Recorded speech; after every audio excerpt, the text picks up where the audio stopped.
বিশ্বাসঘাতকতা করেছে, প্রতারণা করেছে কংগ্রেস, আর তারই গর্ভ থেকে জন্ম নিয়েছে তৃণমূল কংগ্রেস। করে এক জায়গায় রাখতে পারতেন, আজকে দুটি শব্দ ভারত করছে, মানুষকে বাঙালিকে নতুন চেতনা দিয়েছে।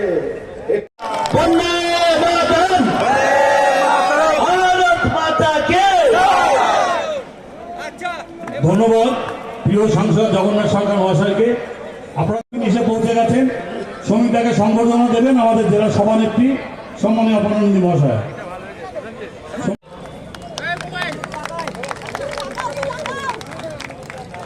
আচ্ছা, সোশ্যাল মিডিয়ার সামনে যারা ভিড় করছেন, আপনারা মোবাইলে ছবি নিচ্ছে, তাদের বলবো যে সোশ্যাল মিডিয়ার সামনে ছেড়ে দিতে। এবার সমিতাকে সংবর্ধিত করবে কিষাণ মোর্চার পক্ষ থেকে। কিষাণ মোর্চা, কিষাণ, আচ্ছা ঠিক আছে। মন্ডল সভাপতি দক্ষিণের ছটি মন্ডল, দক্ষিণ বিধানসভার 6টি মন্ডল, অমিত পার্সি, দিলীপ সরকার, অমর ডাকুয়া এবং হচ্ছে অরিন্দম বিশ্বাস ও বাপ্পা ঘোষ, এই 6 জনে মিলে একটি, সেজন্য এটা আরো জোরে বলা চাই। যারা এদের দখলের চিন্তা ভাবনা করছে তারা ভয় পেয়ে যাবে। বন্ধে দুহাত তুলে বন্ধে বন্ধে। ধন্যবাদ। পরিবর্তন সবার, কেন পরিবর্তন দরকার, আর এই পরিবর্তনের জন্য এসেছেন আমাদের মাঝে। আজকে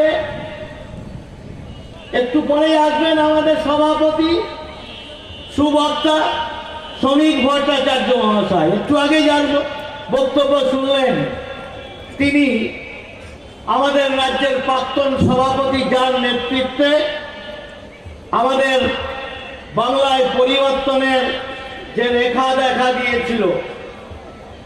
আমরা 0 থেকে 18টা সাংসদ একসঙ্গে পার্লামেন্টে গেছিলাম। সেই সাহসী নেতা দিলীপ ঘোষ মহাশয়।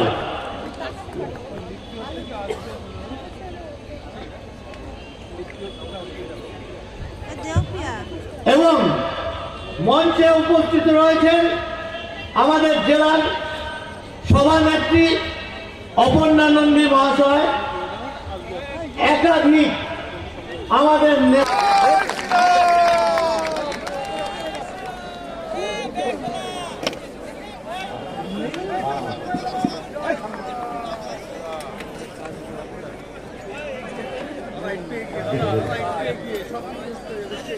আচ্ছা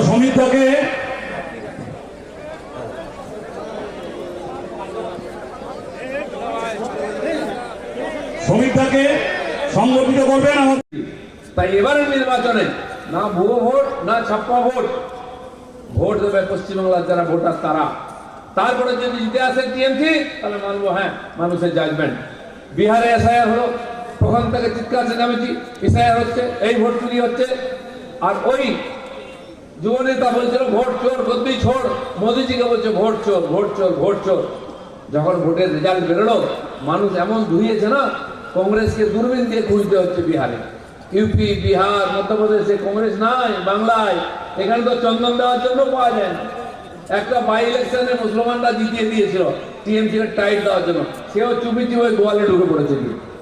বউনি করতে পারেনি সিপিএম কংগ্রেস, যারা বউ ভোটে জিতত। আর এবারে টিএমসির সুযোগ এসে আসুন, পশ্চিমবাংলার ভাগ্য পরিবর্তনের জন্য, আপনার ছেলে মেয়ের ভাগ্যের পরিবর্তনের জন্য বিজেপিকে জেতাতে হবে। সারা ভারতবর্ষ তারা বারবার বিজেপিকে জেতাচ্ছে, 3-3 মোদীকে প্রাইম মিনিস্টার করেছে এখানকার লোকেরা। আর আমাদের এই বাংলার ছেলে ভারত কেশরী ডাক্তার শ্যামা প্রসাদ পশ্চিমবাংলায় তৈরি করেছিলেন জনসংঘকে। সেটাই আজকে ভারতীয় জনতা পার্টি, মোদীজি আপনাদের যে গ্যারান্টি দিয়েছেন, সেই গ্যারান্টি আমরা রক্ষা করি। সারা ভারতবর্ষের লোক মোদীর গ্যারান্টিতে বিশ্বাস করে। তাই বিহারে শেষ সপ্তাহ পর্যন্ত চলছিল কে জিতবে, বিজেপি জিতবে কি আরজেডি জিতবে। লোকে এমন মারলো ঝাড়ু, কাউকে খুঁজে পাওয়া যাচ্ছে না। বিজেপি বিজেপি বিজেপি চলছে। তো নরেন্দ্র মোদীর প্রতি মানুষের যে শ্রদ্ধা আছে, যে বিশ্বাস আছে, তার কারণ বিজেপি তিনি নেতা। সেই বিজেপি আপনাকে প্রতিশ্রুতি দিচ্ছে আমরা আছি নরেন্দ্র মোদীর এখানে প্রতিনিধি, আপনার স্বপ্নকে সফল করব। আপনার যে অত্যাচার হচ্ছে, আপনার উপরে যে লুট হচ্ছে, আপনার অধিকার যে ছিনিয়ে নেওয়ার চেষ্টা হচ্ছে, সেটা আমরা ফিরিয়ে দেবো, তার প্রতিবাদ করব। তাই গ্রামে গঞ্জে শহরে আমাদের কর্মীরা ঝাঁপিয়ে পড়েছেন।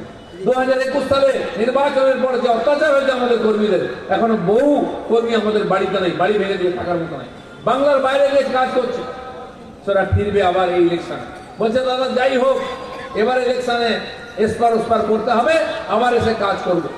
খালি আপনারা আমাদের সাহস দিয়েছেন, আপনারা সমর্থন করেছেন, আশীর্বাদ করেছেন বলে আমরা বড় বড় কথা বলছি। নরেন্দ্র মোদী প্রধানমন্ত্রী হয়েছেন, এখানে এমপি এমএলএরা বসে আছেন, সবই আপনাদের আশীর্বাদ। যেভাবে এতদিন শক্ত হয়ে আমাদের পিছনে দাঁড়িয়েছিলেন, আবার দাঁড়ান। আপনারা যেটা চেয়েছেন একদিন 2026 সালে সেটা সফল হবে, আর এখানে ডবল ইঞ্জিন সরকার হবে, বিজেপি সরকার হবে, আর সেই বিজেপি এখানে সোনার বাংলা করবে, যে বাংলার স্বপ্ন আমরা দেখেছি এতদিন। এই কয়েকটি কথা বলার ছিল, আপনাদের সবার সঙ্গে দেখা হলো, খুব ভালো লাগলো। ভালো থাকুন, এগিয়ে থাকুন, বিজেপিকে জিতিয়ে থাকুন। ধন্যবাদ।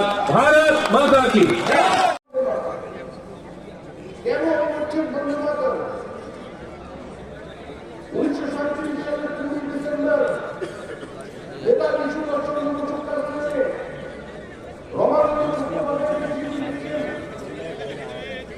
যে কংগ্রেসের জাতীয় কর্মসূচিতে গিয়ে আমি একমাত্র বাঙালি, আমার গ্রামগঞ্জে আপনাদের প্রস্তুত হতে পারে।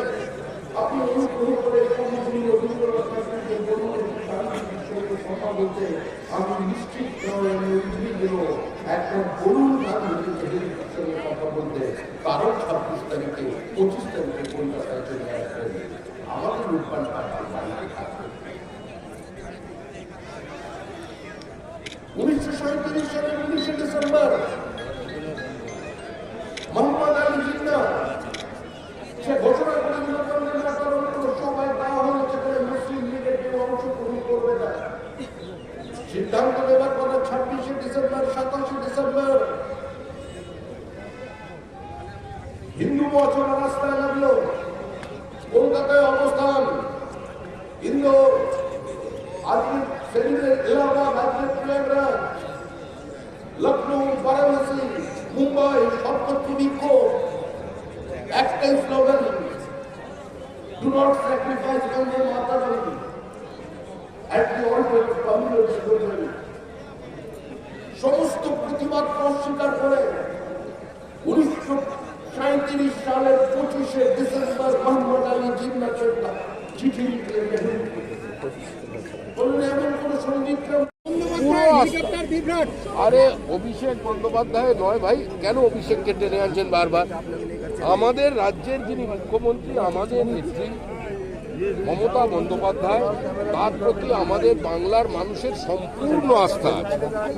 এসআইআর এর যা হয়েছে, উনি কালো কোট করে সুপ্রিম কোর্টে দাঁড়িয়ে সেগুলো সব এই বিশ্বাস রেখে